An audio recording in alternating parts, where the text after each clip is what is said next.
and all over the country, dear Lord. Keep a hedge of protection over them and let them do the right things and the things that need to be done as they're doing their job. Thank you for the food that we receive each and every day, and it goes to the nourishment of our bodies and our bodies to thy service. Anybody with a spoken or unspoken prayer request, dear Lord, touch them and make sure that you're the ultimate healer. You're the ultimate comforter. Just touch each and every one of them. Again, thank you for a glorious day, dear Lord. Thank you for a glorious week you're going to give us. And thank you for life itself. And we ask for these things in your Son's name, Jesus Christ. And the congregation says, Amen. Amen. All right, let us stand for the pledge. And I'm going to ask Mr. Byron Bagwell if he'd lead us tonight. I pledge allegiance to the flag of the United States of America and to the republic for which it stands, one nation, under God, indivisible, with liberty and justice for all. All right, thank you guys for that. Again, welcome in to On the Spot with David Rodgers. I'm your host, David Rodgers. Right along to my left here, Mr. Byron Bagwell. Good to evening. my right is Mr. Mitchell Gunner. Say hello, gentlemen. Hello, gentlemen. There you go. Thank you for joining us. There you go. And to my left over here, just out of the picture, is our director and our weather guy at times. Give it up for Mr. Michael Heater. Michael, say hello to everybody. Good evening, folks. Welcome aboard. And the other guy that you don't see here, the most handsome guy on the whole set, he is our senior producer, the guy that makes all this happen. Give it up for Mr. Dave Allen. Dave, say hello. Thank you. Thank you very much. I thought he was right. actually going to come over here and show his face for a second. Well, we're going to turn the camera one of these days. Yeah, I know. Got a nickname, What's that? Goldilocks. Goldilocks. Goldilocks. I guess he's the next guy on the list then, isn't he? Besides Man Bun. Oh, God, here we go. Here we go again, Man Bun. We'll get to that later. Yeah. But anyway, do you have a patriotic I quote of the week? most certainly do. All right. It is usually futile to try to talk facts and analysis to people who are enjoying a sense of moral superiority in their ignorance. Boy, that sounds like one of our founding forefathers there. It is usually futile to try to talk facts. See, I messed it up again. And analysis to people who are enjoying a sense of moral superiority in their ignorance. Michael, do you got a guess? I'm going to say Thomas Jefferson. Okay. Ben, you got a guess? I got nothing. Got nothing. Dave? Abraham Lincoln. All right. Dylan, you got one? No. All right. Al? Ben Franklin. Ben Franklin. Mitchell? George Washington. I'm going to say, I have three guys. I'm going to say it's either Thomas Sewell, Thomas Jefferson, or Adams. And I'm going to take Thomas Sewell. He's still alive. The guy that said this is still alive. Oh, I'm wrong. And Thomas Sewell is still alive. We're all out. So somebody needs to quit looking at my quote of the day. If you don't know who Thomas Sewell is, Google I know. Thomas Sewell. Yeah, I know. He is. I've seen that before. You put it on your page He is before. a great, great man. Yeah. Well, I appreciate that, Byron. See, there you go. I do read your quotes in the morning. Every once in a while. Every once in a while. Yeah. All right. Again, welcome in, ladies and gentlemen, to On the Spot with David Rodgers. Hey, we've got a great audience so far. We've got a lot to talk about tonight. Mitchell, we've got some special guests tonight. Yes, we do. Hey, we've got Mr. Alan Parrish. We've got Dylan Rodgers, and we've got Ben Carter that's going to be joining you in your segment tonight. How about that? That's right. A lot of people's got a lot of questions about different things. So hopefully these three gentlemen will be able to answer that and hopefully put some of this to bed and some of the Bradford County residents not get so uptight and upwound of some of the things that are coming down the pipe. That is exactly it. And I tell you what, my hat goes off to these gentlemen. Yeah, absolutely. Serving our community every single day. And all those that work up underneath them to keep our community safe. Mm-hmm. And when the time comes that you need them, they're there. Yeah. So great appreciation for them. Yeah, and I know one guy that plays music that's going to be on here, man. That's right. Mr. Ben Carter, man, I love when he strums that guitar, man. Hey, I wonder if he's going to play anytime soon. Well, we'll have to ask him that when he comes on. Guys, don't go anywhere because the 360 starts right now.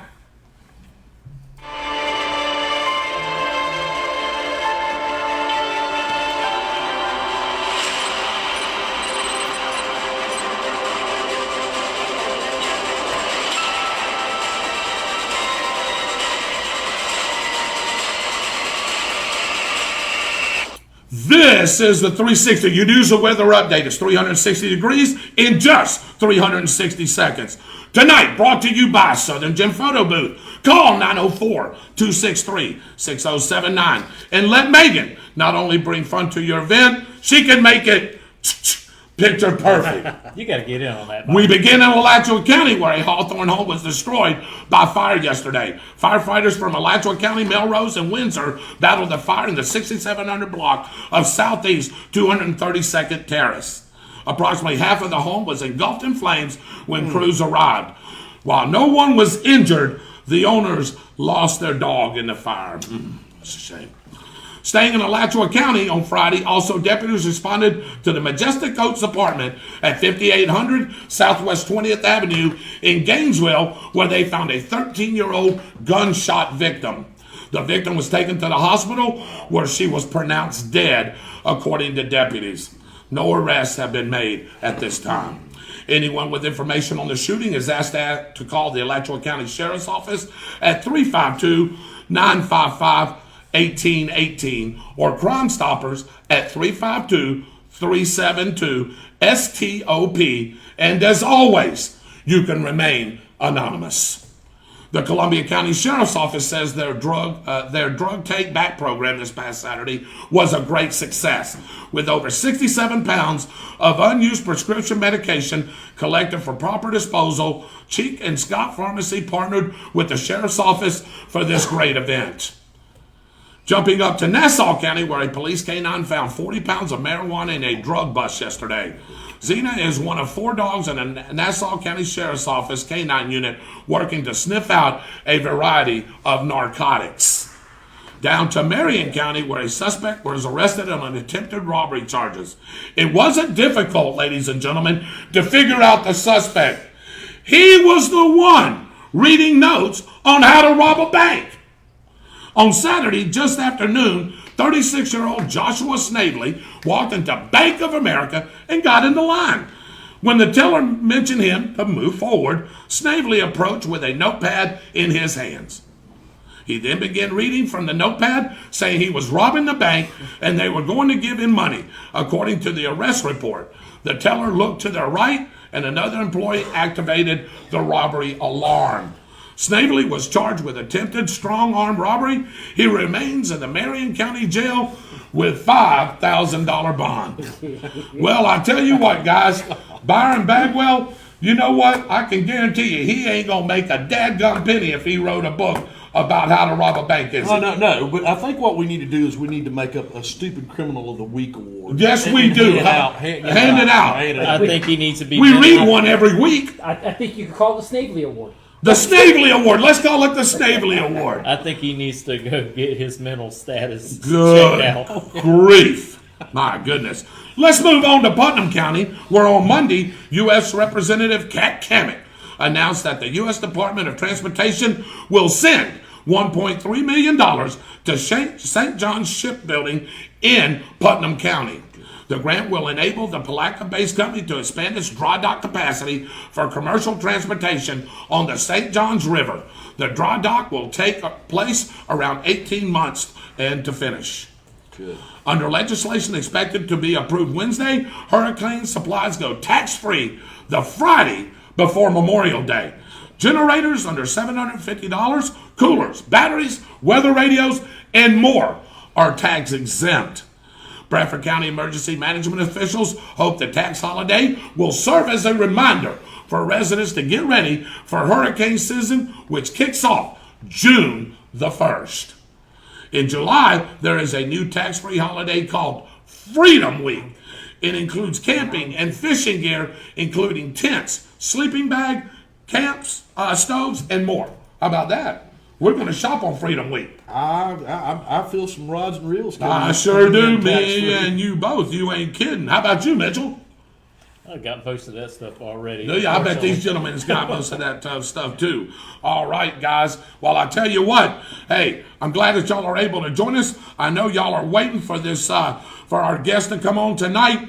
And, hey, we ought to have a great show, Mitchell. You've got 3 great guests. Like I said, you've got Mr. Ben Carter, you got Mr. Dylan Rodgers, and you got Mr. Alan Parrish that's going to be joining you in your segment, which is called What's the scoop? Hey, I know that place too, man. Have you had any ice cream from there? Not yet, but I may stop by there on the way to the house. Hey, there ain't nothing wrong with that, brother. I can tell you that. So, anyway, here's your Thursday team trivia hint.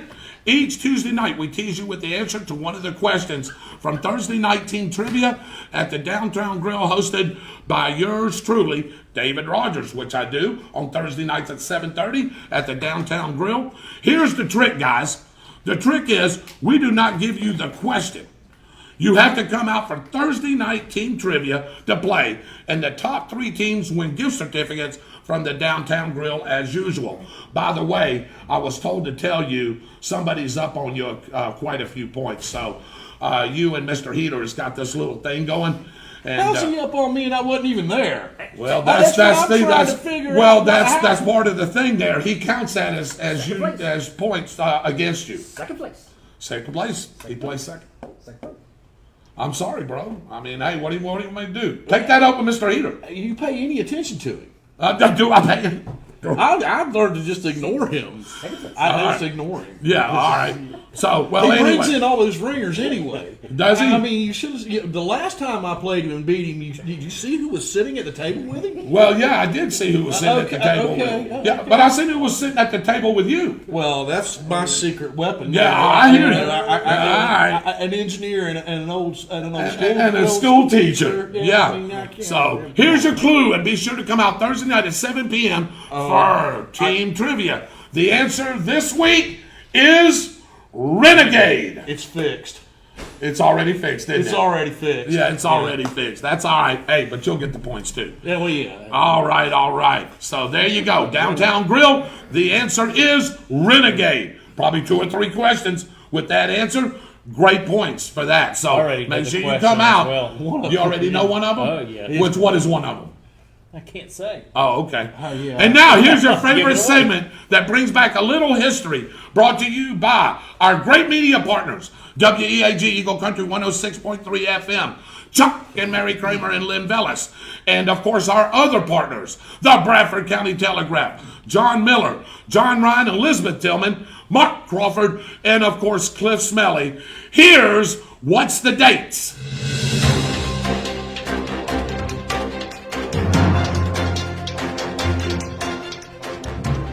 These are the headlines from the Bradford Telegraph during the last week of April in what year? Experimental aircraft pilot dies in crash. Tanning bed owners watch clients. And, well, of course, authorities catch murder suspect in Bradford. How about that, huh? All right, was that April of 2011, April of 2012, or April of 2013? Experimental aircraft pilot dies in crash. Tanning bed owner watched clients, and authorities catch murder suspect in Bradford. Was that April of 2011, April of 2012, or April of 2013? I'll read the first one. Byron, you can read the second one. You want to read the third one?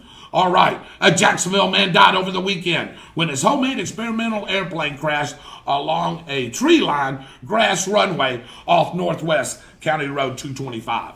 A tanning bed owner in Bradford County was accused of betraying female clients by videotaping their tanning session. Doyce Griffiths allegedly watched and videotaped numerous women and girls through a two-way mirror over an 11-year period. Really?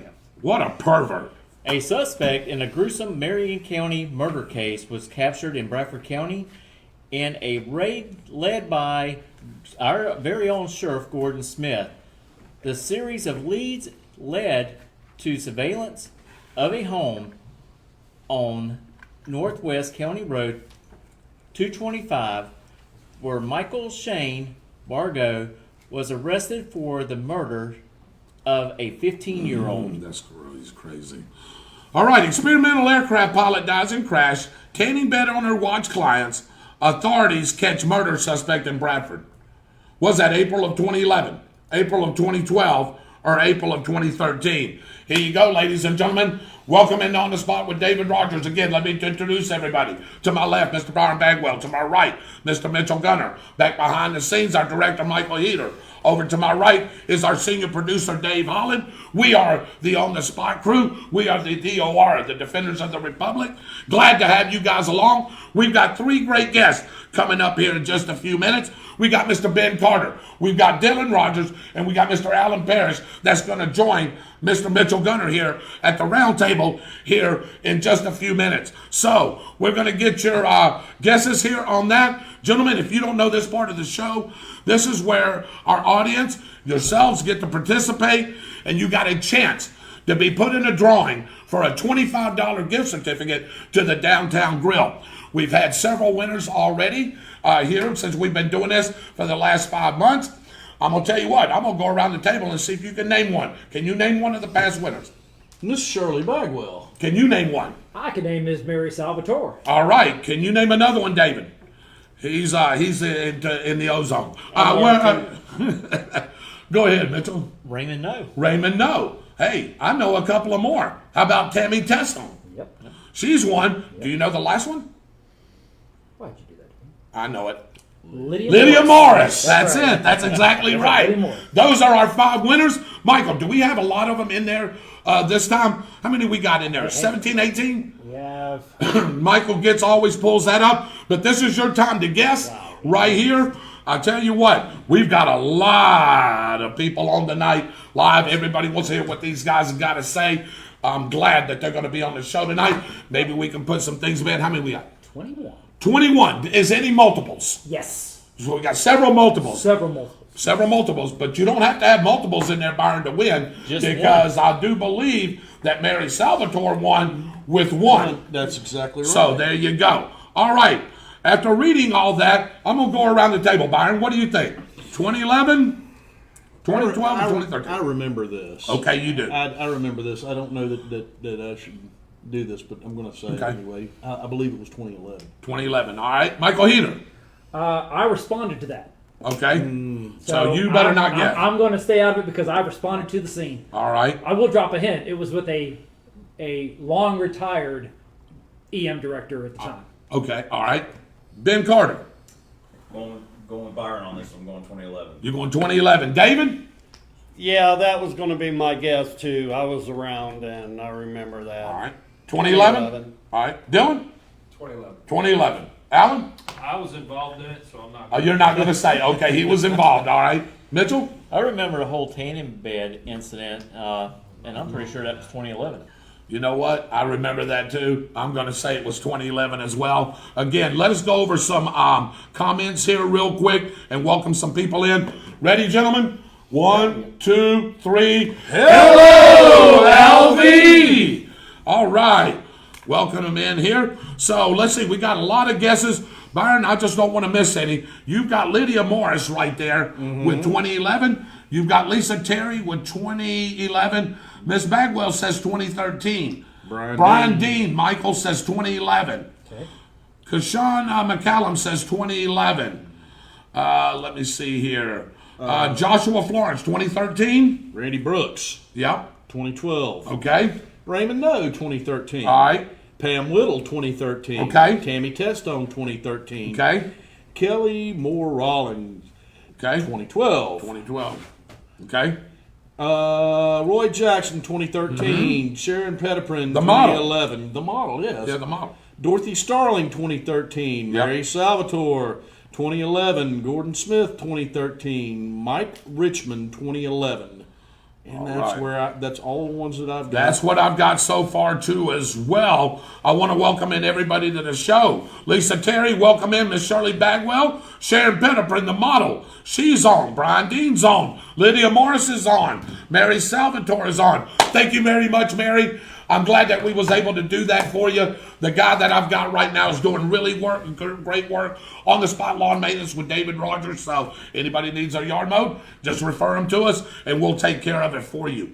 All right, Sarge, Jason Vaught, who I work with, is on. Let's see who else here. Austin Schrock says 2011. And All right. Joshua Florence. Did we say Joshua? Yeah, we got Joshua Florence. All right. So we got all our guesses here. David, do you think you're right? I'm just going to ask you that. Can I change my guess? Sure you can. I'm going to say 2012. You're going to say 2012. All right. Sounds good to me. Let's see. Kelly Moore Rowland says, I believe Tanning Guy got additional arrest charges in 2012, if I remember correctly. Interesting. Nice, David. You may have. That was my first guess, and Yeah? I went with Byron. You went with Byron? All right. So I'm going with mine. All right. So here we go. Drum roll, please. All answers are in, and the answer is, wait for it, here we go. April of 2011. I'm You sorry. shouldn't have changed your Should've mind. trusted See, you. you dadgummit. Well, I don't know if I should say that out loud on the show, but I know people who were wrapped up with that. Yeah, well, we had a couple of gentlemen that said that was there as well. So, Yeah, and some different things. Yeah, no, you're right. Victims is what I'm Victim, talking yeah. about. All right, let's go real quick. Again, thank you all for joining us. And I tell you what, we'll be right back after this commercial break, and we'll go real quick to the round table, and boom, we're going to have our guest on. We'll be right back after this commercial break.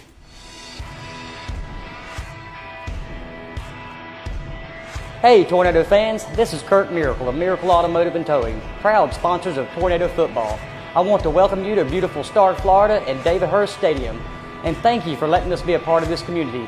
We're here for more than your automotive and towing needs. We're here to be part of Tornado Country. Go Big Red!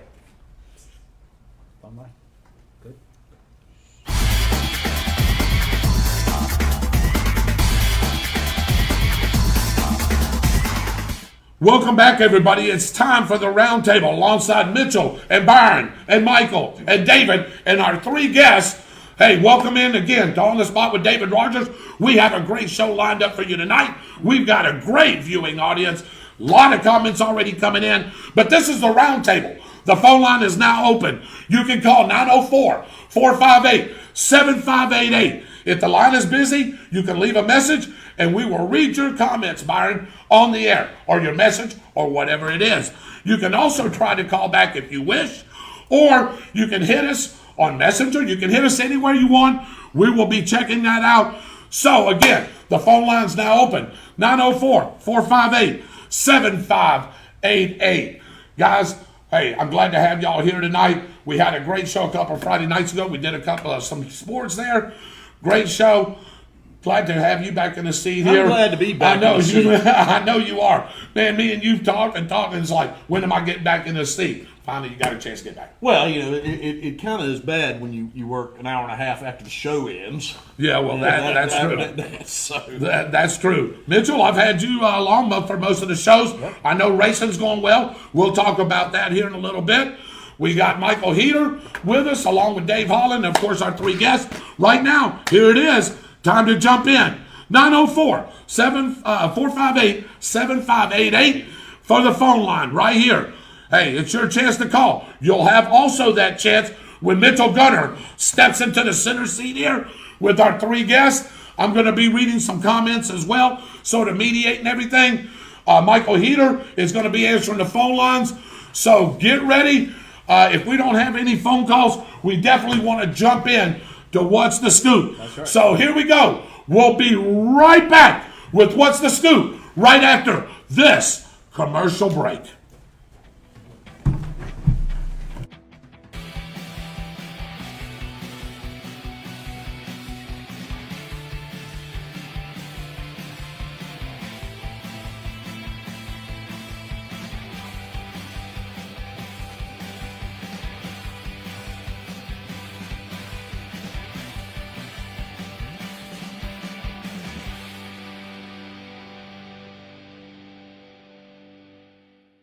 Community happenings and topics with our own local voice on current events, Mr. Mitchell Gunter.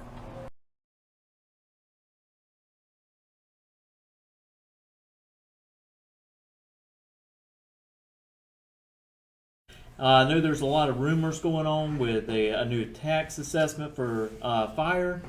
And so to try to put some of those rumors to rest, we want you to be able to call in, ask questions for these gentlemen to answer, and so you'll have a better idea of what's actually going on and not all the rumor mill that's going around through Bradford County. This is David Rodgers. This is our fire chief. Go ahead and say your name. Ben Carter. Ben Carter. Alan Parrish. And we're happy to have y'all. Can you tell your duties that you do during the day for EMS? So my name is David Rodgers. I'm the EMS division chief. So I'm responsible for all the medical side of the fire rescue department, which includes 6 ALS transport units, clearance, protocols, medical quality assurance, quality improvement, ordering medical supplies. That's my purview, so to speak. All right. Mr. Carter? So I supervise the fire division, which, as you know, we took over in October of 2020, and we run 3 engines. We staff 3 stations right now with 2 firefighters at each station, and we've got a great group of guys and girls, and we respond whenever you're in need. Mr. Parrish? And as I was introduced, I'm Alan Parrish. I'm the director for Bradford County Fire Rescue. I'm responsible for every emergency, whether it be a fire or medical emergency in Bradford County. My duties primarily are responsible for creating the budget, overseeing the budget, making sure that our employees are vetted, and making sure that the quality of care and the quality of response you get in Bradford County is second to none. Well, I tell you what, we've had to call you several times with my son having seizures and stuff, and I tell you what, y'all do a really great job. I know y'all have a really great doctor, Pete Giannis, that works with our EMTs, and he won't let them cut loose not unless they're fully trained. Isn't that correct? That's true. We put a lot of time and effort in the training.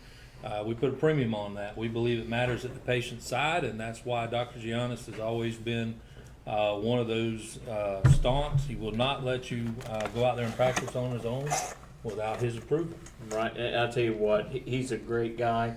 I've known him for years, and what a great asset he is for our county. Absolutely. I got a question for him. How many fire stations and ambulance locations are in the county, Mr. Carter? So right now we've got 2 ambulances that we run 2 ALS 24 hours.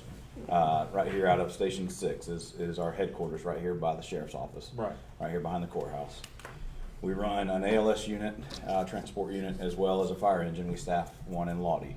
We staff 1 transport and 1 fire engine in Lottie as well. We've got a fire station in Sampson City that we staff an engine as well as an ALS transport unit. And when I say ALS transport unit, I mean an ambulance. You know.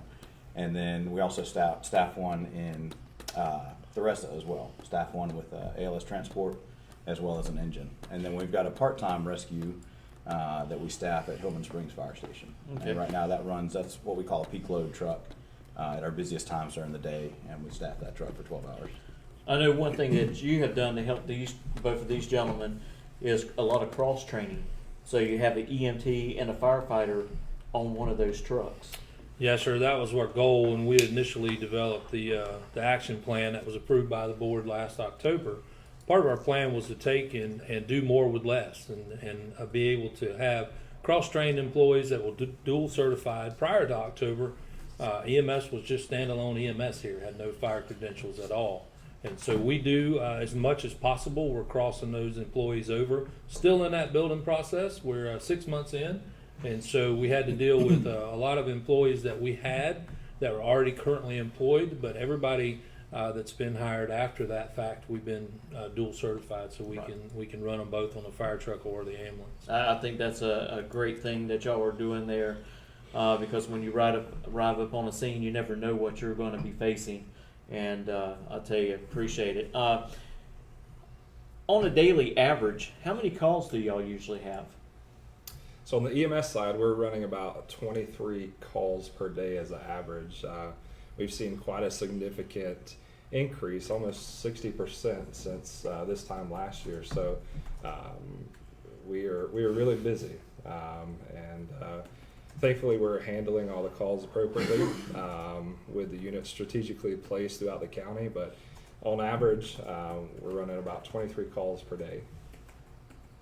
And I'll tell you what, I look on that CAD a lot, And if anybody ever has any questions on how many calls are going through, you can use that CAD system. You can look it up by the day. You can look it up by the month. It's a really great tool for our citizens. I do have a question, Mitchell. Sure, Excuse me. This is for Mr. Parrish. Where do we rank at in the state as far as our overall ranking, if there's such a thing? Somebody asked that. I don't know that there's such a thing that as far as ranking, as far as the quality, is that what Quality you're talking more, about? yes, sir. I can tell you that I don't know of a specific ranking structure anywhere in the state. I do know that when you speak to other jurisdictions, they speak highly of the service here in Bradford County. I communicate with directors from all over the state, particularly the 33 rural counties. And Bradford County is well known for their public safety response. Gotcha. Another question, I guess, for Ben or Dylan. What do you think about Bradford County high school students learning CPR? I think it's a great idea, and that's something that we've tried to push out. A few years back, actually, I wrote a grant with the help of Director Parrish here to get AEDs throughout the schools as well as on all the fire apparatus, and this was a few years back. I think it was 2018 is when we wrote this grant, but we actually received the grant. We put AEDs in every school throughout the county, and we trained some of their teachers, all the coaches. We would train them every year. Right. But I think that should be something that's mandatory to graduate. Is to learn CPR. Honestly, I think that. Well, I think it's going to be. Yeah, I think we're seeing it now. And I don't know if y'all are familiar with the fire program that we have through the high school that we hold over there at the VOTEC. But that program that our fire marshal, Mr. Chris Cooksey, he runs that program over there and does a phenomenal job with the students, and that's part of their program is CPR. So when they're done with that program, they actually have their Fire 1 standards, and they also have CPR training, as well as their EMR, which is Emergency Medical Responder, which is what you have to have before you go to EMT school. Right. We actually have a senior this year who is just finishing up that program, and she was able to do last Friday. She went and did her live burn over at Florida Gateway College, and so she's young lady. Yeah, fully credentialed to continue on with her fire career that she wants to continue with. So, and I would say, I mean, CPR is incredibly important for anyone, right? And so, if there's anyone watching, contact us. If you can't find a class or a course, we have plenty of instructors that work for our department, and we'll make sure to get you trained. Okay, because early CPR is what really saves lives. We do a bunch of cool things, ALS, advanced life support procedures, but really early CPR is what really saves lives. So anybody who needs CPR or wants it, just let us know and we'll get that to you. And I'll tell you, CPR, I think every parent or both parents in a household should know CPR to help save their child when, something happens. Until y'all arrive. It's a life and death situation sometimes. Here's a question. There has been some upgrades to the fire station. What additional upgrades are expected? And I'm assuming maybe this is Theresa? Is that the fire station? Theresa, all the stations. Sure. So we've done lots of upgrades to many of the stations. We actually are in the process right now of building a new station at Hilburn Springs, which was obtained through state appropriations that the sheriff, whenever the fire department was under his control, the sheriff procured that money right there and was able to get that money for us. And so we're building a brand new station there at Hilburn Springs. It's all state appropriations, as well as we're looking to upgrade some of the other facilities. But we've got living quarters now at Sampson City. We've got living quarters in Theresa. And so we've really done a phenomenal job of trying to just get these stations well kept and done just a lot of cleaning and maintenance on these stations. But it's going well. Do you know what the ISO rating is for the county? Chief, you want to take that one? Absolutely. So the ISO is something that I think we all kind of misunderstood going into this. And there was always talk that ISO wasn't relevant anymore, that insurance companies didn't care about ISO ratings. That is far from accurate, because I can tell you that I get 2 to 3 phone calls every week asking what a protection class rating is, and that's what insurance refer to as an ISO rating or a protection class rating. And so it kind of varies throughout the county, and there's a lot of kind of getting into the weeds with it as far as the way it used to be. When each fire station had its own individual number, each area was a separate ISO rating. Well, now we're all under the same umbrella of ISO, throughout the county. So we have to be able to provide the same level of service in each area of the county. So it's not based on each individual station. Right now, the county's overall rating, I believe, is a 5X, is what the county's rating is right now. Okay. So what exactly does ISO stand for? That is a great question, actually, that I should know the answer to, and I don't. So While Michael's looking at it up. This is why they call the show on. That's all good. This is why it's called On the Spot. Right? Yeah, on the spot. That's It's exactly actually, right. guys, it's actually the insurance services. Service, organization. yeah. Okay. I have a technical question. Yes, sir. About CPR. I had a customer in my shop, and they were talking that they don't require you to give mouth to mouth, just Compression. compression Right, on yeah, the chest. I can Is that address true? It is. It's true. It's a compression only CPR. One of the reasons, and if you'll think about it, it's kind of logical, right? If something happens to you and you just fall over right now, all the oxygen didn't just leave your body; it's still there. Right. And so the main the goal of that is to circulate what oxygen you have to keep the brain alive and to keep the other organs alive. So absolutely, and we also one of the reasons they went away from the rescue breathing during CPR was that people were taking too much time away from doing compressions. We don't want you to be off the chest more than 6 seconds, 10 seconds at the most whenever you're doing CPR. So that's one of the reasons for that. Very good. I would like to back up and just touch on something with ISO just a minute, if you would. That's one of the things, and you and I have talked quite a bit. Sure and, have. The two chiefs that are under my direction, we've really tried to get out there some factual information. And one of the things that we're finding out there is there's a lot of misconceptions about ISO, like Chief Carter was talking about. And what I prefer to do is I prefer to do what we have the ability to do in Bradford County and see where that puts us. But you have to look at, there's things like dispatch organization, how much water you can get to the scene, how many people you have on scene, how fast you can get to the scene, what you can do after you get to the scene. All of these things combined equal your ISO rating. Right. So there's many different aspects of that. Correct. And it even goes into as far as having a fire prevention plan for the whole county, which again, Fire Marshal Cooksey's been working on that. Just presented that to me today, and so we're also having a burn building, having somewhere that our firefighters can go train. All those type of things help lower that ISO rating. But those are things that, again, we're just learning. I mean, that we're just getting, baby stepped into that. So it's definitely a learning process. So for Dylan here, I may be biased, but Bradford County Fire Rescue is awesome. Do you know who would have said that, Dylan? I have no idea. Probably his Your mom. lovely sister. Well, she's not wrong. I think I think she's absolutely correct. And if you've watched the show, and any time we speak about you guys, I say we put y'all guys up against anybody in the state, and we think y'all are the best anyway. That's just my personal opinion. And of course, that's been biased because we live here, but still knowing some other things and some of the other places I work, we hear a lot of great things about you guys, even in other places as well. Oh, we appreciate that. So let me see. Is Samson City man with fire and EMS 24/7? It is. Yes. Okay, yeah, and I think some of the answers came through with that. So let's see. If I had not have known what was happening to me, I had a stroke in 2019. This is one of our viewers.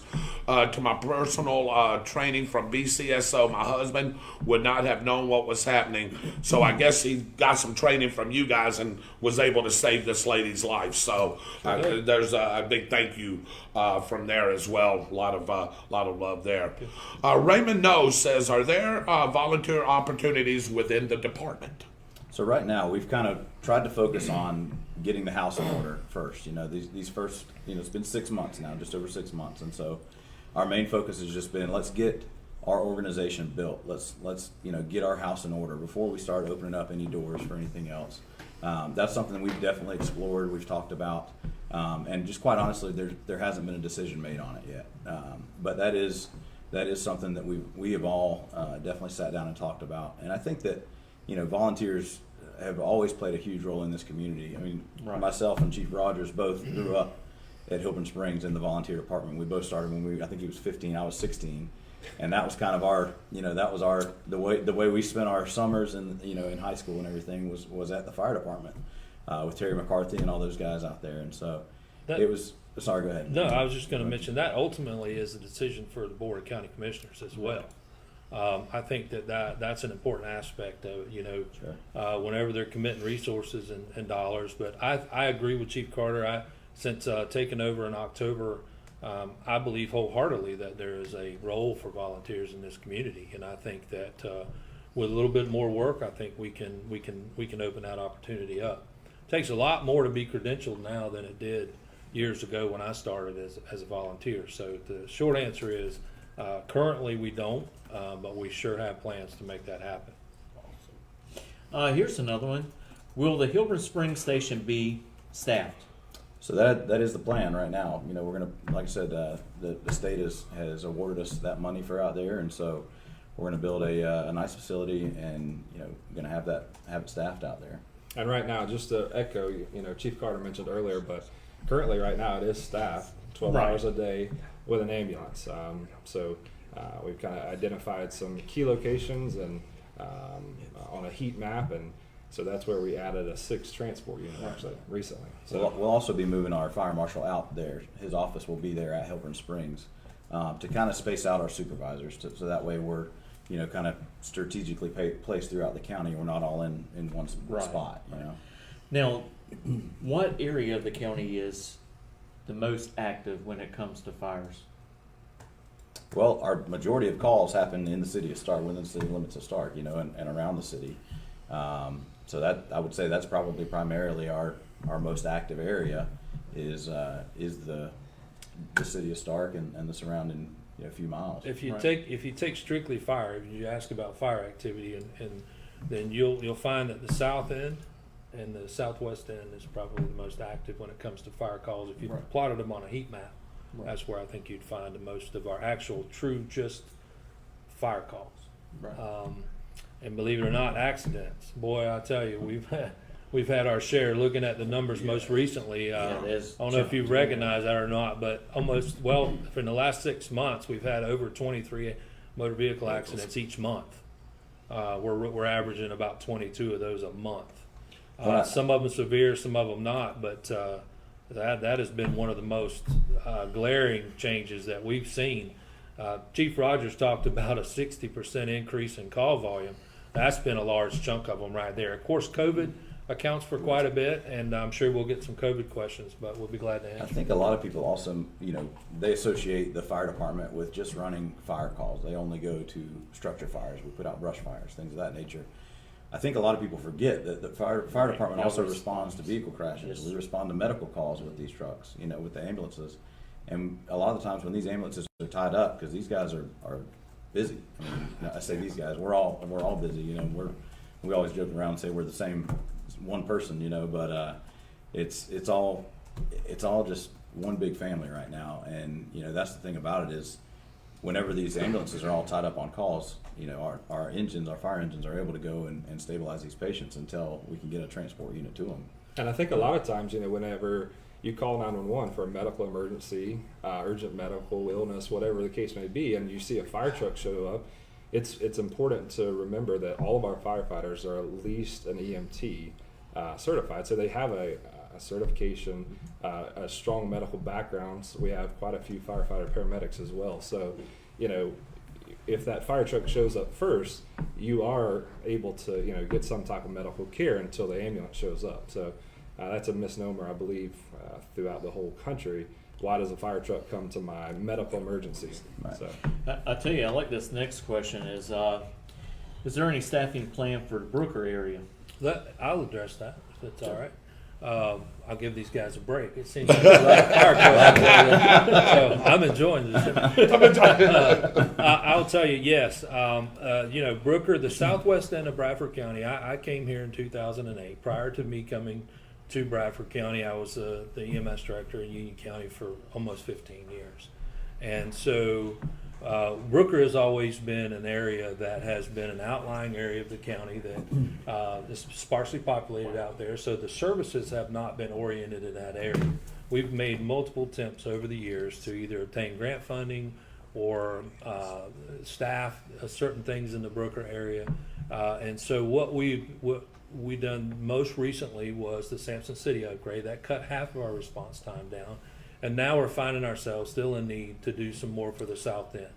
I can tell you one of the commissioners I met with today, Commissioner Andrews, is very passionate about that, very much engaged, and we're doing all that we can do right now to identify some funding source. Now understand, we have to be real. If we're going to staff people anywhere in this county, it costs money to do that. And part of the reason we're on this show right now is to talk about money. There's a lot of innuendo and conversation happening in Bradford County right now about money. And so, I would be telling you something that wasn't true if we didn't address that. But we would love to be able to staff something in the Brooker area, but people don't understand. Just driving time, response time for any emergency services, doesn't matter where you're at, it's a mile a minute. Figure it like that, okay? So if it takes me 10 miles to get to a place, it's usually 8-9 minutes to get there. And Brooker's a stretch, just like going to Eunice Road in Lawdy. Going north of Lawdy is a stretch, or going to Seminole Ridge is a stretch from the town of Stark. So that short answer is we're making plans to put some staffing in Brooker. We've got to identify a funding source for that. We have a commissioner that's working diligently to do that. And once that occurs, then we'll move forward. Right. Bonham, did you have a question? Well, I really didn't have a question. The young lady who had the stroke wanted me to complete what she actually put on there. Y'all responded so quickly, knowing it was you coming, guys. To me, is what kept me at peace while she was waiting. That's what it's all about right there. Yeah, man. I do have a question. Mark Goody says, how will the overpass help? And are there any negative issues about the overpass for you guys as far as response time and things like that? I think it's going to be an improvement for us. I mean, they're talking about increasing the number of trains that are coming through town.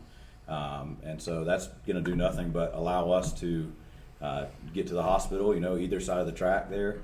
And I think it's going to do nothing but improve our response. The negative for us has been the construction, obviously, like it has been the whole town. But I can tell you, CXS, the word we got from the CSX was they were going to double the number of trains coming through the city of Stark.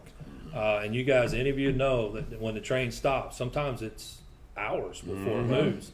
There's been a couple of examples where it's been blocked from Mullins Grade all the way past the fairgrounds, and so that literally cuts off the hospital.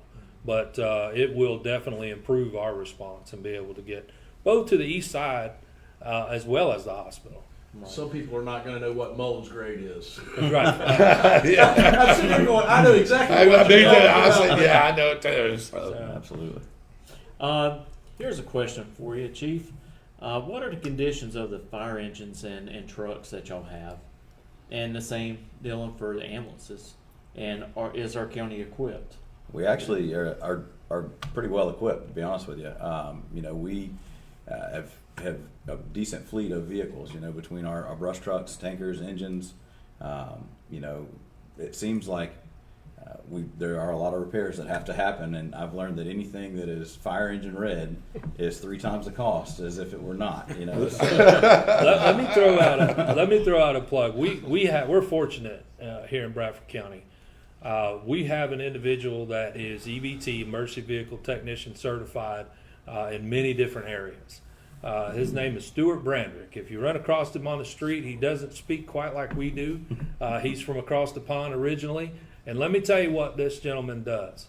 For those of y'all that talking money, we're talking expense, this man doesn't make, I'll just tell you, he makes somewhere around $15 an hour. He's a certified EVT.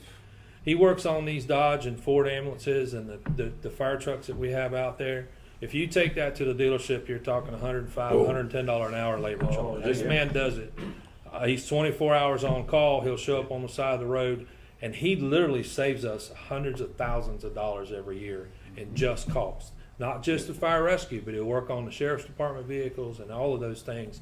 when needed. So I just want to throw that out there. It hit me when you talked about repairs and how we are. He's responsible for keeping our fleet the way it is. We're very fortunate. The county has invested in ambulances for us. We've been fortunate enough to obtain several grants in the last 6 or 7 years that have helped us keep our ambulance fleet up. If you don't know this, an ambulance, just the cost, how much does you think an ambulance costs, Mr. Rodgers? Oh gosh. Just as it sits. Just as it sits, I'm going to say 100 grand, 125. What do you think, Mr. Bagwell?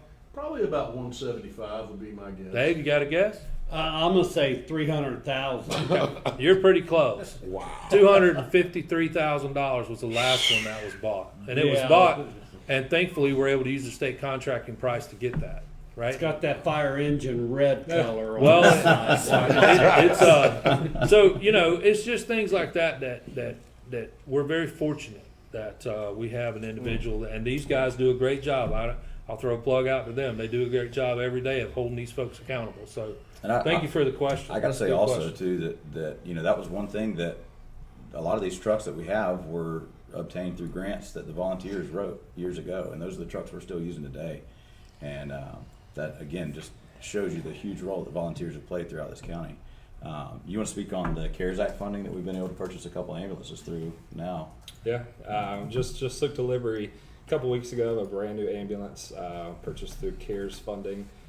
No cost whatsoever to the taxpayer, which was great. Wow. You know, we, as you could imagine, if we're running 23 EMS calls per day, that equals a lot of miles, right? Back and forth to Gainesville, Jacksonville, Orange Park. And so it doesn't take long to rack up some mileage just on these vehicles. But between that vehicle, we had a recent remount of an ambulance. So instead of paying $253,000 for a unit, we're able to take an existing unit, rechassis it at cost of almost half of what it would have been. 130, 140,000. So take the existing box and put a new cabin chassis under it, and you know, another saving. So That's great.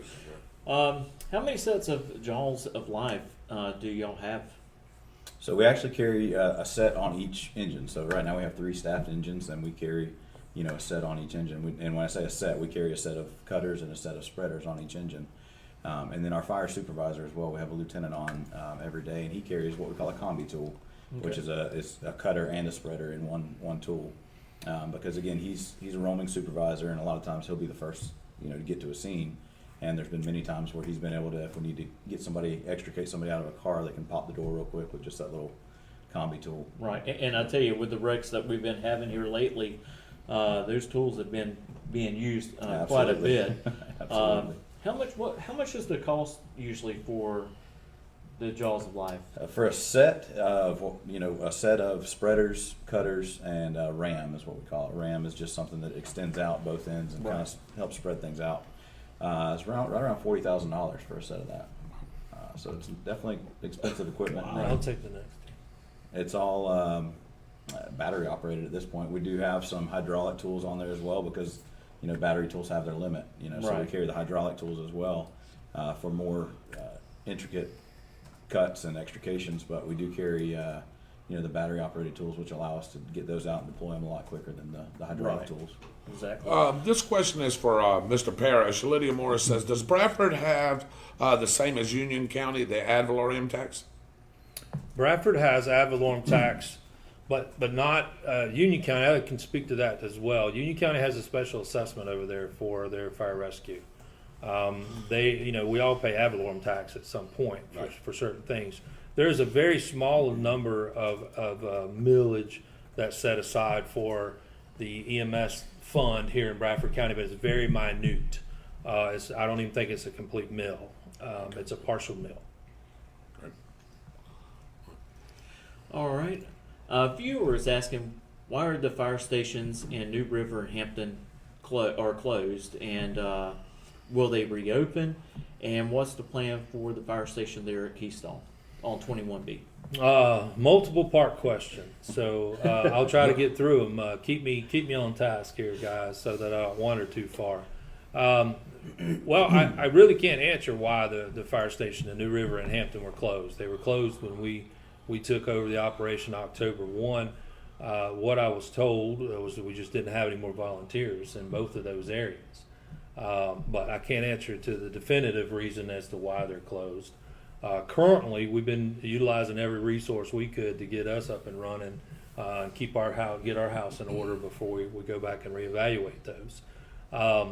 The plans for the Keystone Station. Listen, there's no secret that Keystone Station has been a source of topic of discussion for since its existence, and so I'll try to hit it with some facts real quick.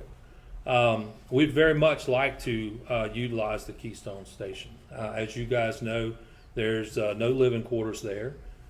We fully have a plan put down on paper, ready to put into action as quick as we can maybe identify some funding source for the living quarters there and to upgrade that facility with what's needed.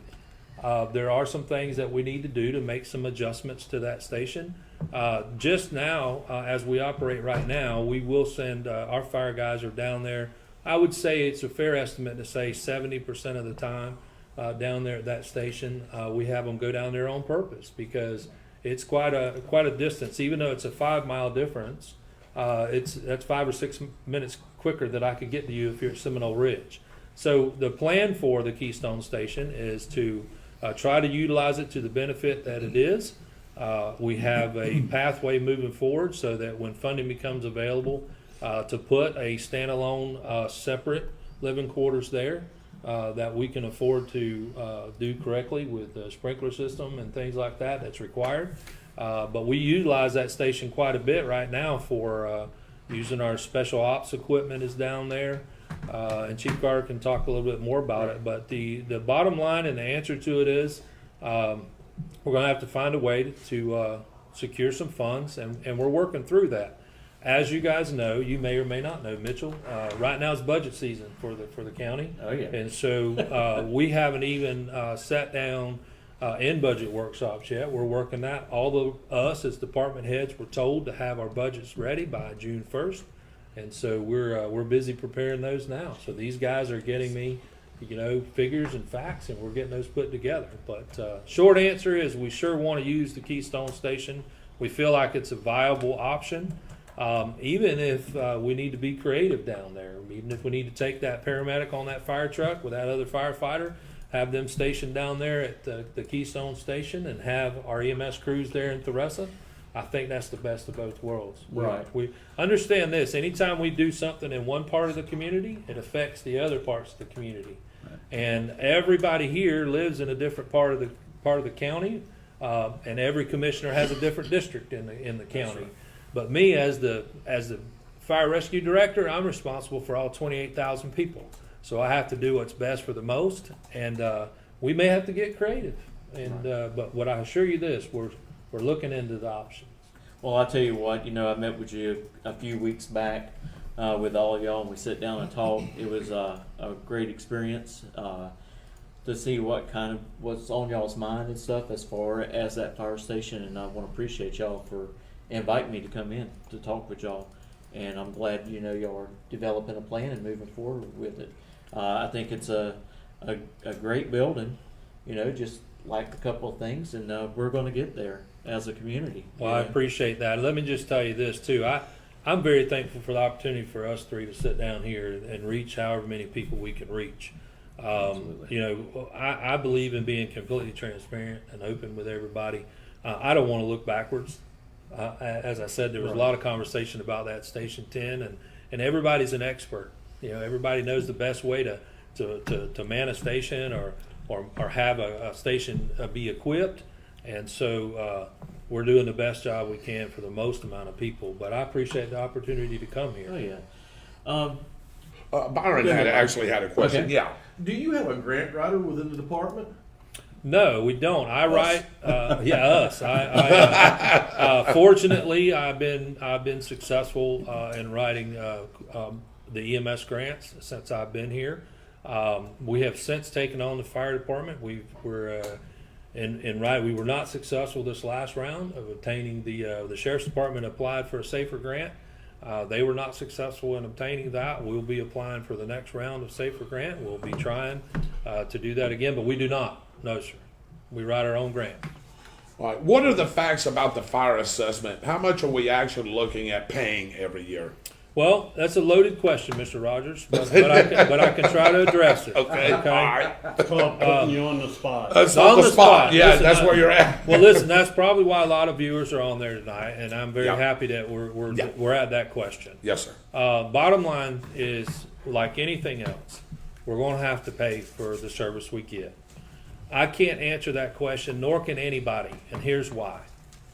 In order for the county to, and this is not just Bradford, it's any county, to assess a special assessment like they're talking about putting on, or they're exploring. I didn't even say they're talking about it, they're exploring it. It has to be done statutorily, it has to be done by a formula, by a process. That process takes our operating budget and expense and the service that we deliver to the citizens, and it plugs it into a formula. That formula comes back and says, this is what you have to charge each and every parcel that's out there. This is the fair statutorily way to do it. As you guys know, the county's been through this process before and got a lot of public interest in it, and a lot of people were upset about it. Again, during this process, the board has not even, the county commission board has not even sat down and discussed this openly as a board. So there's a lot of preemptiveness that's going on out there. But one of the things that's going on out there is we've compared to Baker County when it comes to the assessment. Baker County pays $93 per household right now. Mm-hmm. Baker County has one paid firefighter, right? And Right. has 2 ambulances. They run about 5,000 calls a year. And so right now their commercial is paying 19 cents a square foot, and it's capped at 80,000 square foot. So I can't tell you what Bradford County is going to have to pay yet because they haven't told us. Right. I can tell you that it's important that everybody waits to see what that figure is before. And I get it, right? I live in a county that has a special assessment, and they don't have a fire service. They have a volunteer service, and it's very minimal because they just don't have the people. So, but the short and long of the assessment talk is the Board of County Commissioners have not even opened that up in a public setting at this point. May 6th, there's going to be one that I think they're planning to talk about. That's why they're having the workshop. But 100%, that figure has not been set yet. And that's one of the reasons why I was very happy to come on the show, because there's been dollar figures, been $340 and $300, and nobody has set that yet. Right. And what people have to understand as well, they don't have to, but I would like for them to understand, is that if the county needs to come up with $5 to fund something, that special assessment doesn't have to cover all $5 of that. There are other ways out there, and I'll give I work for the Board of County Commissioners and the county manager, but I'll give them 100% credit. They're trying to find creative ways to bring that service, to maintain the level of service that we have in Bradford County. We talked about how busy we are. Right. We've grown 60% over a year, and you have to ask yourself, are we providing the service that you think we should provide? And if we are, we've got to find a way to fund that. It's nice to be, sit up here and say how good we're doing and all of those things. But the bottom line is we have to figure out a way so when you call 911 and the young lady or young man in there answers that phone, that they're sending somebody to you. And the numbers are pretty plain. The numbers on the we brought a copy of them tonight just to have that verification. And that's one thing that I want the people to know, that when you call, we're coming for you. Mm-hmm. You got that guarantee right now in Bradford County. And that's a big deal. One question that I'd like to ask is what does the county expect out of their fire rescue service? I don't think enough people ask that. There's not a lot of departments that ask that question, but what does this county expect out of your fire rescue department? That's a great question that we can put up on our, maybe that's a question that we can put up on our page there, Michael. And let's see what kind of response we got. A lot of people on here tonight. Right. I know just exactly what you were just talking about Sure. right there that people wanted to hear. And that's a great question that Ben brings up.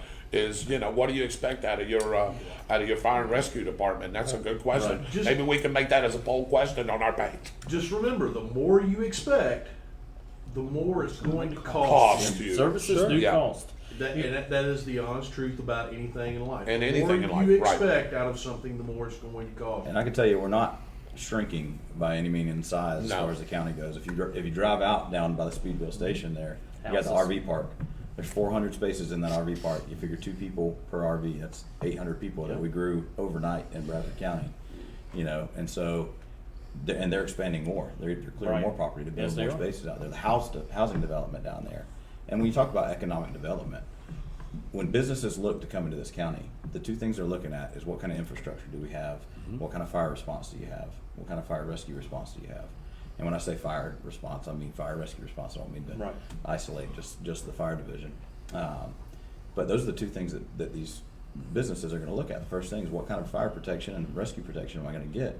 And what kind of infrastructure schools. does the county have, Right. The 3 internet's years. a big thing too, There's going to be a new school.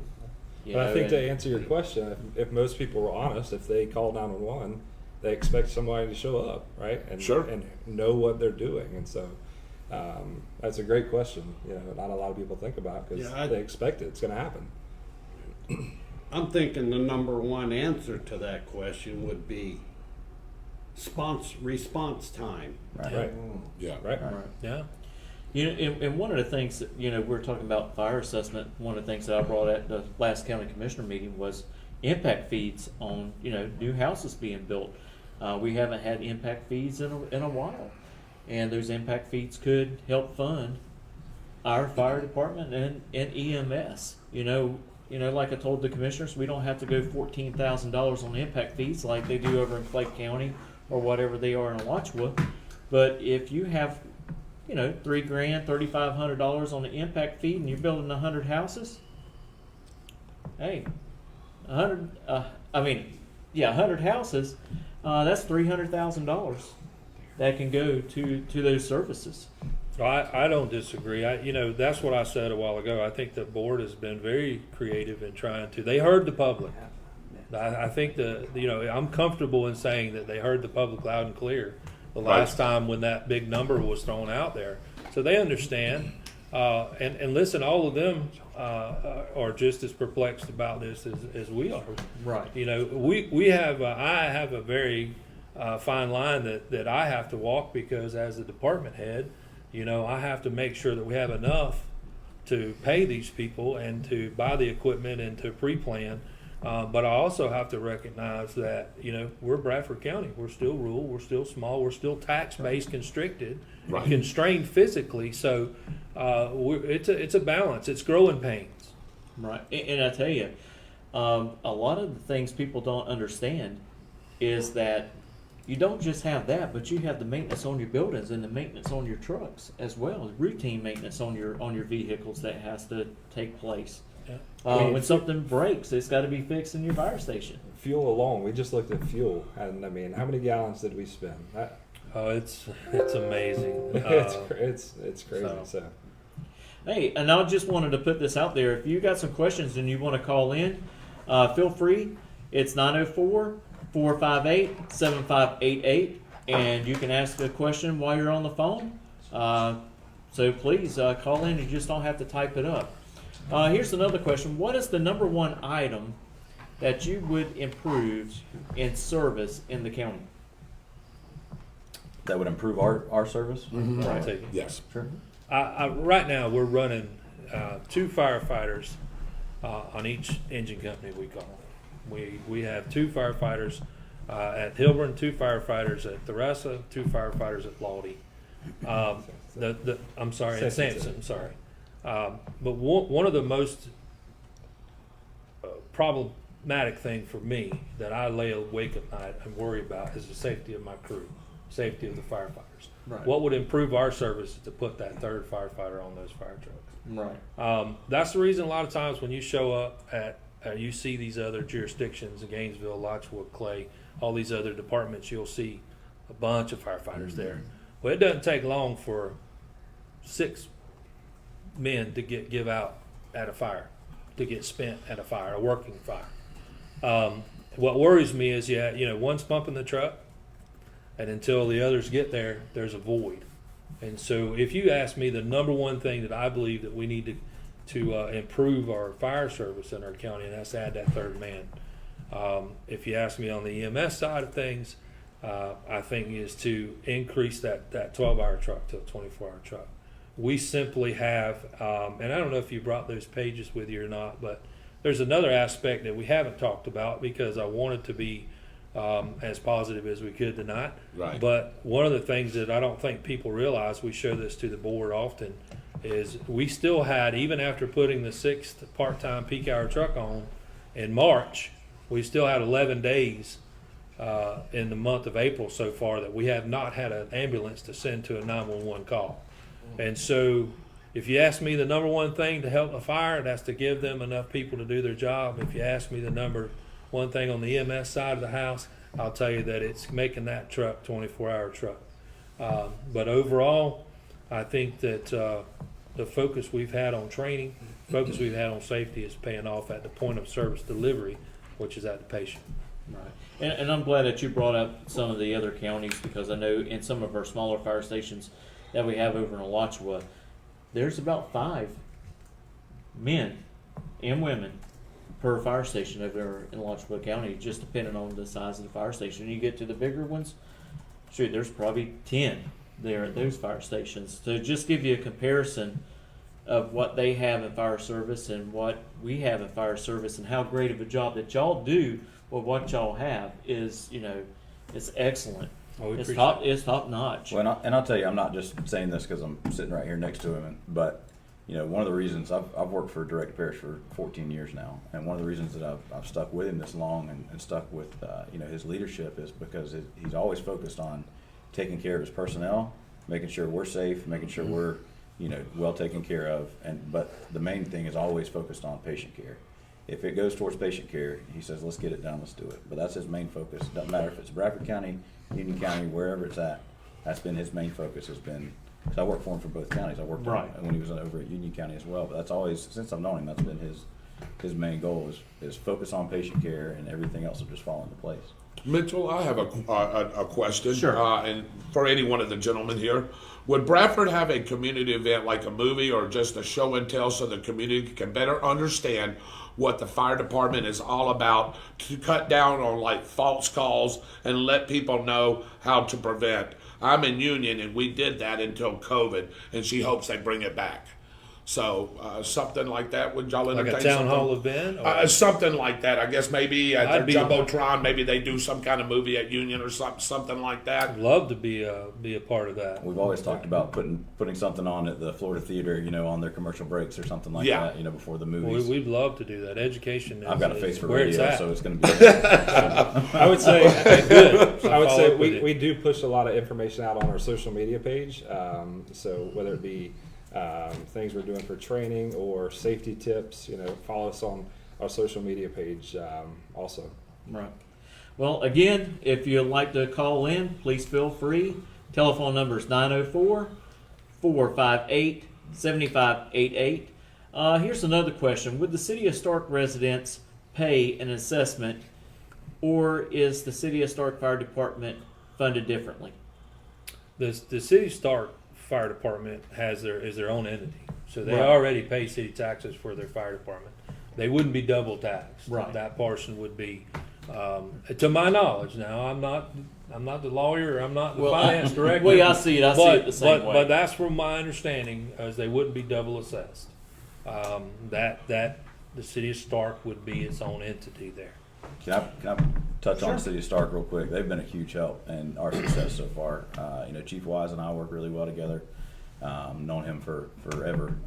Worked for him over there at City of Stark for a while. But I do want to just give a shout out to them, because they've been a huge help in getting us really up and running and to the level we're at right now. Want me to answer that? Sure. How often does Bradford get help from other counties, and how often does Bradford go help others? And speaking of that, I know we've had some accidents out toward Union County, and both Bradford and Union has responded to those. Well, it depends on which direction. If we west, Union County calls us pretty frequently for mutual aid. We are all our agencies are underneath a mutual aid compact. When we're called and we have the resources to respond mutual aid, we're expected to do that. Our main one is between Clay County in the south end. As you know, there's 3 or 4 counties that come together down there, and no one jurisdiction is easy to get to, so to speak. So Clay County, we go into the city of Keystone quite often, and then we use Clay County to help us in the south end. Right. On average, we have about 12 times a month to where we would go and help another county, whether that's Clay County or Union County, and no more than 1 or 2 times a month do we end up calling them to help us from Union County. Clay County helps us about 6 times a month. Wow. So we trade that off. You know, as you can see, it's a wash back and forth. And the other thing that's important about that might be you down there at McDonald's in Keystone that needs us to pick you up, Mitchell. So Hey, you never know. right? Or it might be a Clay County resident there at the Florida Crackers. So we look at that as one big family down there. We work together with Rescue 11 out of Clay. Union County's just growing. They're having growing pains the same. But we do those mutual aids every month. And we work really well with those other counties as well. One thing that helps is, we all share the same medical director. So, Right. Dr. Giannis, And I tell you, help there. I went to the doctor's office and I was having some problems, and she says, I says, I'm gonna get up and go home. She says, oh no, you're not. I said, yeah, I'll be fine. I'm gonna go home. She says, I think you're about to have a heart attack. Your heart rhythm's all over the place. So they called them from that fire station, and they came down and picked me up, and I tell you, top notch, just very professional. Good. I'm the glad, way there. I'm glad that you said that, because Jeremy Pilcher said EMS has been top notch for 30 years. The fire side, he said, it's going to take several years to get up and going, which I believe that they're already there and working toward that. He says that he believes some fee will happen, as you said, Mr. Parrish. Just time will tell what that will be, and once everything gets put in. So, again, kudos to you guys. They say you serve our community with excellence. And Lydia Morris wanted me to back up on what we said about showing that over, like you said, the movie or doing something out there on the football field. She says a lot of people don't and can't afford internet. Just a thought about maybe putting it out in another way. That's what she said. So I encourage people to come by the fire station. If you have a question, if you want to just come see what we do every day, come by our stations, come, ride along with us one day or something. Town halls. Yeah, I think we could get out there and do a better job in the communities. I think that's it's always a balancing act, but I think we could do one in the general areas between Brooker and Theresa and Keystone area, and then I tell you how this could help. If you just put Ben on the back of that guitar and let him write a fire song or some kind of song about it, I guarantee you we'd get him out there. Well, you may notice he hasn't been playing near as much. Yeah, I noticed that. One of the reasons is he's obligated now as somebody serving the community. But absolutely, that's a great, whomever that is. Lydia Morris. Please tell her thank you. Yeah. We will take that to heart. We'll take that from here, and we'll put together a plan, and she'll see us out. Yeah, she lives in Union, and she just come up and said right here, we in Union County appreciate all of you in Bradford County. So you see how that's getting out exactly what you said. So. Thank you. We've got one viewer, wants to thank y'all for a great job and posting current incidents like y'all do on Facebook. Yes. And let people know of road closures. So that's all. That guy right there. And I tell you, it is a great tool sometimes, Facebook, to find out where those incidents have happened, so you can actually plan your way to work, another route, and not get tied up in waiting in traffic. So I appreciate that as well. So that's well. Here we go. We just got something popped up. We can't continue to demand services 24/7 and not pay something toward helping it out. When we call, we expect them to be there for us, but we don't want it to cost us anything. We can't keep going like this. and expect the services to always be there. I believe you hit on that, Ben, and Dylan as well, and Mr. Parrish did as well. Yeah, if there's going to be some kind of cost to that, and like you said, we just don't know what that cost is going to be. We don't. Nobody knows. I would really encourage and I'd urge everybody that's viewing and everybody that's within your sphere of influence, communicate, ask those questions. I don't think there's any harm in that. I think that's what our right is, to ask those questions. Me as an employee, just because I'm an employee here in Bradford County doesn't take away my rights to ask those questions and be reasonable. But I tell you, one of the things that I find so disheartening as a first responder here in Bradford County and trying to manage what I have is just the false information that people take and run with it. So I want to tell you thank you. I want to tell you thank you. No and problem. all of you men sitting here for the opportunity for me to get on here and just tell the facts. I don't have a spin on it. It is what it is. But I would encourage everybody, let's just wait and see what happens. I know that's a dangerous proposition, but at the end of the day, they can't give you a number right now because we don't know it. We know what level of service we have. We know, quite honestly, there's places we can tighten our belt.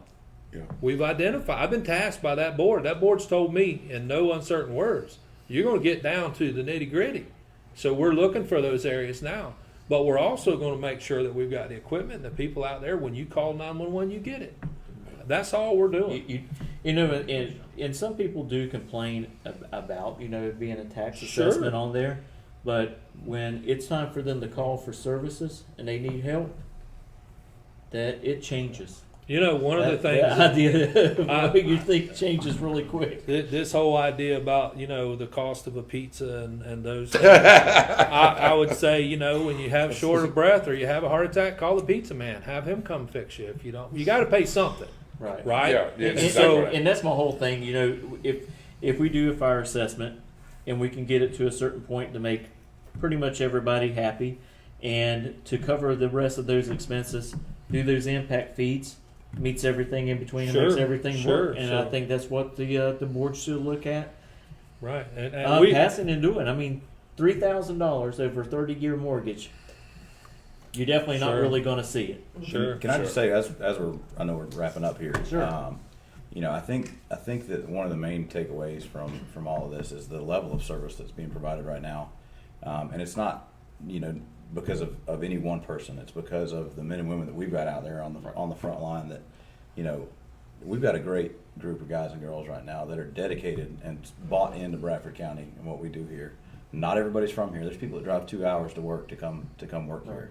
And it's not because we pay great. It's not because of any of that. It's because of the atmosphere when they come here, and they love Bradford County. Right. These They feel people, like family. Right. We've got people that are talking about buying property up here and moving up here because they just love Bradford County. But the bottom line is, when you call 911, we're coming for you. Right.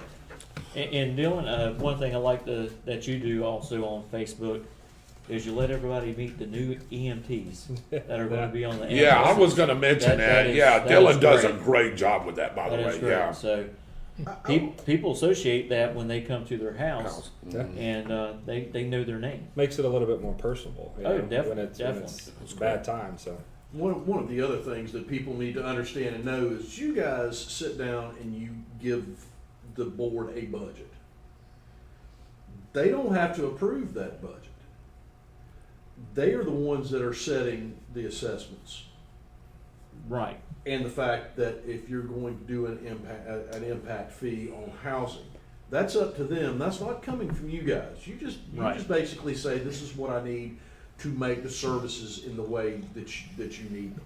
And like Mr. Allen said, he's not trying to make a Cadillac, but he's just trying to get the money that's needed to service the area, because like you said, at the end of the day, he has to worry about 28,000 lives. How many people In this that county. are watching this just said, well, we want a Cadillac? You got to pay for it. I mean, and that's what I'm saying. Yeah. You have to set your expectations for what is reasonable. Yeah, Because that's the word. What's Yeah. reasonable? What is a reasonable expectation for someone in Bradford County? And one of the things that worries me are the people that are on fixed incomes, people that don't have the ability to make extra money. But let me tell you, those are a large percentage of the people that use our service. That's right. It makes sense, right? Right. The older we get, the more health problems we have and those type things. And so I look at this as a realist, right? I'm just like everybody else. And what is reasonable? You know, we can't afford to put an ambulance on every corner or a fire truck on every corner. But is it reasonable to expect that we can get to you if you call 911 within 20 minutes? Absolutely. That's unacceptable. And so that's why we're doing the things we are across the county. If we have to get creative, we have to get creative. But and that's why I wanted to share the numbers. I don't think people understand that we see 23 patients a day in Bradford County. That's just Bradford County. Union County sees 6 to 8. Right. Okay, Right. there's your comparison. If you go to Baker County, they're 9 to 10. And I tell you, there's more and more people moving into Bradford County every single day. You can drive around. Look at the houses being built. I want to thank you all for, again, letting us there. I thank the viewers. I will tell you that my door's open, my number's published for the county. I'll sit down and talk to anybody that wants to talk and be reasonable, and I'll give you any answer you're looking for. At the end of the day, I work for the Board of County Commissioners, and those gentlemen work for me. And we're going to give you the answers you deserve as taxpayers of this county. Well, we appreciate that, and we appreciate you guys being on the show. Just a couple of quick things here before we wrap up. David Schubert said, I'll be there on the 6th to show support for this fire department. These guys and gals care about the citizens and want what's best for the citizens. Again, y'all do a great job. Y'all one mission. Y'all heard y'all say that quite a bit tonight as well. Our first responders are superheroes. Question to you, Dylan, really quick. Explain the difference between EMT and a paramedic. So I think of it as invasive versus not, right? EMT is more of a basic level training, can still absolutely save your life, CPR, basic, to someone able to stop bleeding, shock control, and a paramedic does more invasive things like start IVs, intubate you, provide medicines, so on and so forth. So I think about invasive versus not. I gotcha. Sheriff Gordon Smith said, ask Ben to sing us a song. And I got the perfect one for you. Yeah, we Hit do. the trail. A bit of George Strait. Yeah, there you go. How about that? Happy trails. Yeah. I'll tell you what. How about when you got time, you come play on a show one day. Absolutely. All right. It is funny though, because I'll show up to people's houses or something like that. You know, Can you sing this take song? care of no, and they're like, wait, are you Ben Carter the singer? And I try and keep the two very separate. You know, Of I try to course. keep my professional career separate from my nighttime gigs. You know, so it is funny. They'll recognize me from that, and people have no idea that I've been doing this for 16 years now. Right. All right. Well, it was great information provided tonight, Mitchell. I'm gonna let you take it away, and we'll go to the next. I want to thank you, Mr. Parrish, for coming on Thanks board. for having me. We'll come anytime Chief. you'll have us. Absolutely. Mr. Rodgers, thank you so much. And that's the scoop for tonight. And I'm Mitchell Gunter, and we'll be right back with final comments right after this.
What did you think? Oh, I believe so too. And I tell you, we sat down a couple of weeks ago. You know, I called Mr. Parrish, and Mr. Parrish said, "Hey, why don't you come on in? Let's sit down. Let's talk about some stuff, things that we're heading toward." You know, we talked about Fire Station 10 there on 21B, and we also talked a little about the funding of the fire department as well.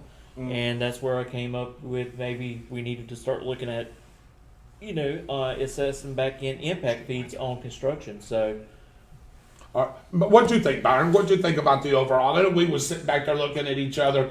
I thought there was great information from all three gentlemen. There was great information from all three gentlemen. I want everybody to understand something. The reason why I brought up the last comment I did is because those gentlemen sitting at this table have nothing, well, they have to do with the assessments and an impact fee or anything else they decide to do because they sit down and they write a budget up. Right. This is what I need to provide this service. Right. And then it's handed to somebody else. And I've heard some people make comments about some of the firefighters and things like that about, can't believe they're wanting this much money. Well, it's not that they're wanting this much money. It's they're wanting to provide the services for the people of Bradford County, and that's what the actual county commission has decided that it would cost to give the firefighters what they need. Right. And we have to be reasonable about, just like he said, we have to be reasonable about this, and we have to actually sit around and look at ourselves and go, what is reasonable? What is right for Bradford County? Because it's not going to be the same in Bradford County as it is with some other people. Well, and as he gave, like you saying, Baker County and Union County, and even the Clay County, he gave what do you call it? Examples of that. Right. And each one operates differently. Well, I can tell you, $3,000 for an impact fee Yeah. it's nothing. is absolutely nothing. Right. Because I actually looked at building when I bought my house a year and a half ago. Right. You know how much Clay County wants as an impact Oh fee? yeah, I already know 14 that. grand. Yeah. Yeah. $14,000 to build. Right. Yep. And I tell you, people I think are afraid maybe those taxes, impact fees, are going to really hurt the growth of Bradford County. No, I don't think it will hurt them whatsoever. Not when these people are looking to, say, move to Florida in this area, and they start looking at what they charge in Clay County and what they charge in Alachua County and Columbia County. They'll say, shoot, Bradford's got impact fees, but still really low. So I think I want to move to Bradford County. Sure. So I don't think it really hurts. And like I told Mr. Parrish, $3,000 over 30-year mortgage, you're not going to see it. I want to ask Michael Heater, by the way, and Dave Holland. Great job tonight, guys, for putting this on. Hey, y'all were on top of it. Michael was on top of the comments and rolling the screen. You did a great job with the graphics. Hey, we're just the mouthpieces, man. Michael's going to have to ice his hands tonight from all the time. I do want to ask Michael two things. Michael, what do you think as a dispatcher, as working for EMS, and those things that you've done before? What do you think about the gentlemen and how they answered all the questions tonight? I honestly, I think they were spot on. I mean, I've spent 30 plus years doing this one, and they are literally building a fire department from the ground floor. One of the comments earlier was that we've got a top-notch EMS system and that it takes time to build a fire department. He's absolutely correct. You're not going to get the Taj Mahal of fire service without having to pay for it. And there are growing pains. Union County struggles. Every time they get a working house fire in Union County, Bradford County sends resources to help. If we get a significant fire burning in the south end of the county, we've got Melrose, we've got Clay County, got other folks coming to us. So there's a learning curve and there's a building process that goes into this. The growing pains that he spoke of is spot on. That being said, I would say that even for those people that may still be a little disheartened at the changes that have happened, when you look at the grand scheme of things, are we better off now than we were 5 years ago? I would say yes. Are we expecting it to be even better as we move forward? Yes. I think that you're going to see high rises starting to come into Bradford County, or at least mid-rise is what we call them. The Holiday Inn Express coming in on the south end of the city. Other developments coming in. 132 apartments coming in one section. 200 houses in another.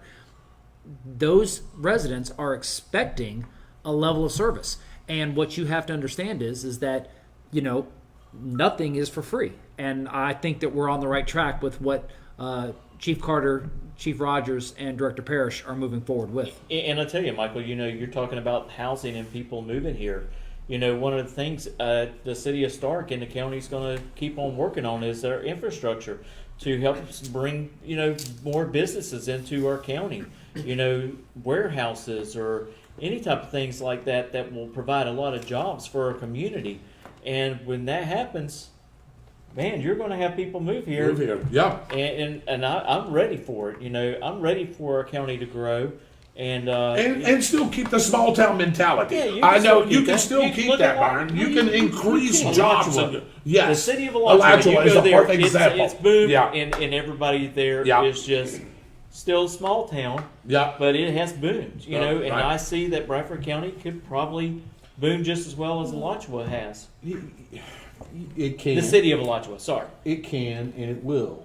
The other thing that I want everybody to know is if we get something unreasonable out of the board, don't think that we're not going to say something. We did. Absolutely. We did the last time. Absolutely. Because this has to be done in a way that people can afford to still live and go on. Yep. Right. I don't want anybody to take what I said wrong. And that's the whole thing. If you look at it for fire assessment here, and you look at it as impact fees, they kind of make up the difference where it's not such of a burden on the citizens asking for 300 plus for fire. You can lower that down because you're going to get the impact fees on the housing. I mean, we're looking at like I said, over 100 or more houses out there at Sampson Lake that's going to be built. Correct. Right.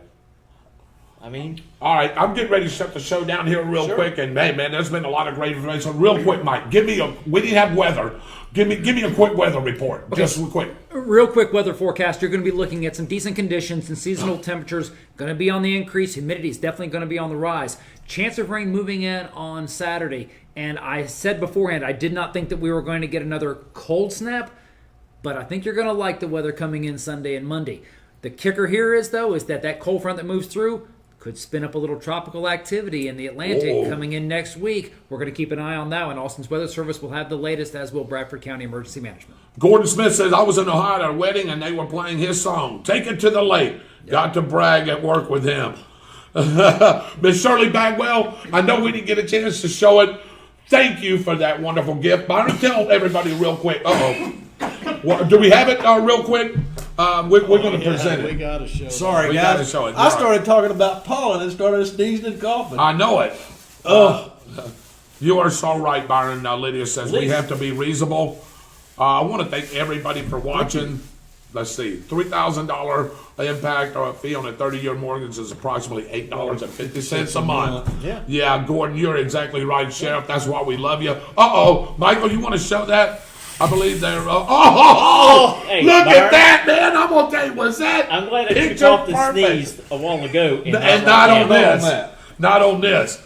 So I believe there may be lots of new things coming to Stark. I believe it as well. Again, ladies and gentlemen, I want to thank y'all for watching. Look at this beauty. What is this, Byron? That's a cake. It is a mandarin orange pineapple cake. Oh my gosh. I bet you, Byron, before we leave out here, there won't be none left.